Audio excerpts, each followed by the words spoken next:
The philosopher Arthur Schopenhauer stated that, in the whole world, there is no study so beneficial and so elevating as that of the Upanishads. It has been the solace of my life, and it will be the solace of my death. They are the product of the highest wisdom. Every 7 years, most of the cells in the body are replaced. We are not the same person we were a few years ago, both mentally and physically. And our beliefs change even faster than the cells in the body. The changing states of the body and mind give rise to the question, who am I? Contrary to the popular notion that we are the body or the mind or our beliefs, the proposition for this video is to describe the nature of the self as stated in the Mandukya Upanishad, as well as inquire into the question of enlightenment or liberation. I would like you to pay close attention for this one. A starting point lies, I think, in the identification of the distinction between the observer and the observed, or the subject and the object. The screen which you are looking at right now is the object and your eyes the subject. It is the observed and your eyes are the observer. The object in front of your eyes can change and are many in number, but the subject, that is the vision, is one. From this observation, two facts can be stated.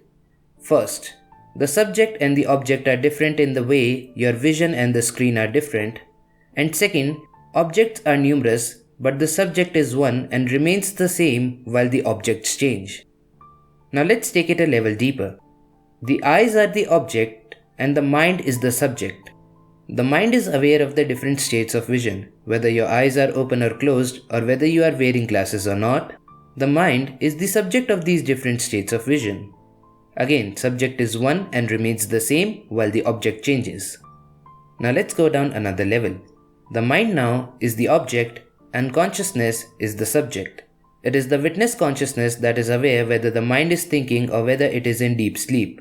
It is also aware of the different emotions arising in the mind like happiness, sadness, pleasure, and pain. The mind is perceived by the witness consciousness, but this witness consciousness is the ultimate and the final subject and is never perceived. Now that we have a distinction between mind and consciousness, let's move towards the question of who am I? The answer to the question who am I is this witness consciousness. This consciousness is also known as the Atman or the self. Now let's elaborate on this by bringing in the Mandukya Upanishad. With the help of the Upanishad, we will divide the whole of existence in 4 parts or 4 states. The waking state, the dream state, the state of deep sleep, and consciousness or turiya, which means the 4th. Hopefully we are all in the waking state right now. While in the waking state, the world is experienced through the senses. The consciousness is aware of the outer or the objective world. While in the dream state, a world is formed in the mind which is based on the waking state, and it is the mind that dreams in this world. The consciousness is now aware of the inner or the subjective world. While in deep sleep, the mind is no longer active. The ego, emotions and desires disappear and only blankness remains. There is no perception of time and space as well. Think of your greatest desires and attachments. All of it disappears in the state of deep sleep. Even the strongest attachment, that is, of a mother and a child, dissolves in the state of deep sleep. Now the 4th or the turiya is consciousness. The 4th is different from all 3 states, but it is not separate from these as it is what illumines all 3. While awake, the consciousness illuminates the waking state. While dreaming, it illumines the dream state. While in deep sleep, there is nothing for the consciousness to illumine, so it is just a mass of consciousness. But again, be careful, it is not the 4th. And this is because the state of deep sleep is followed by the waking and the dream state, where our ego, emotions and desires reappear. So this state contains the seed or the potential of samsara. To understand the nature of this consciousness better, we will take up the analogy of electric energy and electrical appliances. It is a very crude analogy though, but let's see if this helps us understand what is being said. Now the electricity powers the screen you are watching this video on, it powers the light and the fan as well. The electric energy is different from these 3, but it is not separate as it is what powers these appliances. While form and function change, the core, that is the energy, remains the same. In a similar way, consciousness is different from the 3 states of waking, dreaming and deep sleep, but it is not separate from these as it is what illumines all of them. So you are, states the Mandukya Upanishad, this unchanging witness consciousness different from but present in all three states. You are not the body, nor the mind, nor its beliefs.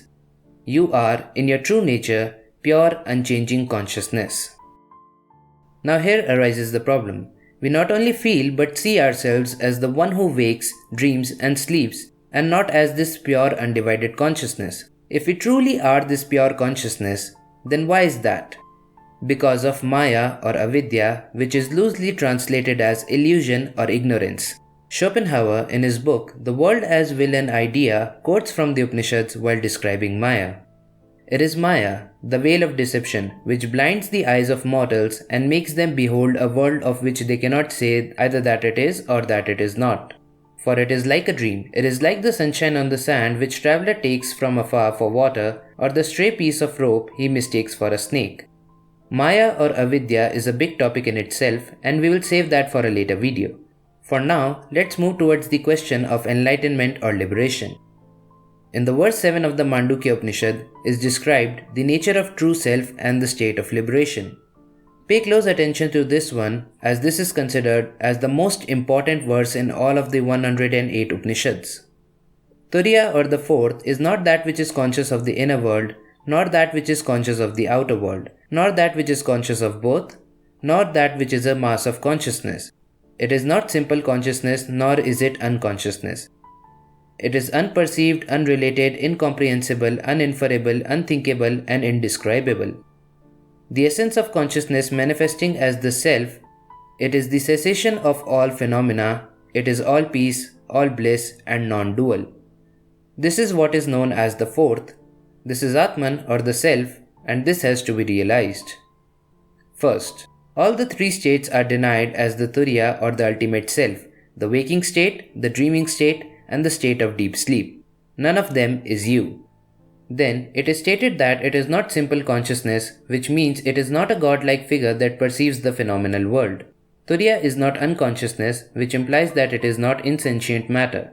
When it is stated that it is unperceived, unrelated, incomprehensible, uninferable, unthinkable, and indescribable, it means it can't be known by the senses or through the means of empirical knowledge. Next, the turiya is described in the positive terms. It is all peace, all bliss, and non-dual. Now the word non-dual is important here. Quantum physicist Erwin Schrödinger writes, "There is no kind of framework within which we can find consciousness in the plural. This is simply something we construct because of the temporal plurality of individuals, but it is a false construction.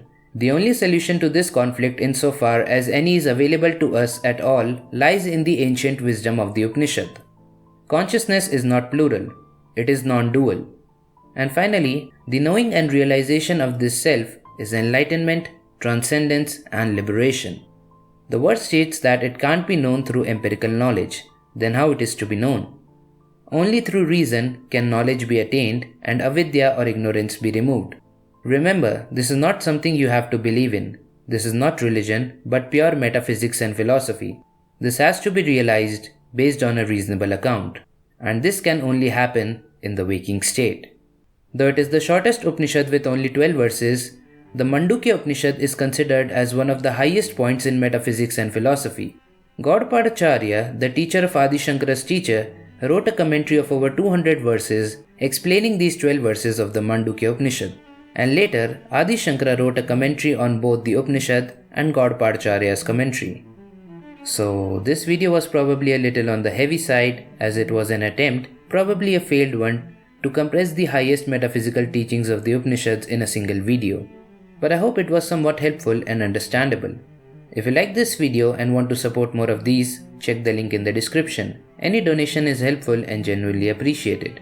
If you want me to cover more on these themes, let me know in the comments below. I make videos on metaphysics and philosophy, both Eastern and Western, as well as movies, artworks, books and other stuff. Thank you for watching.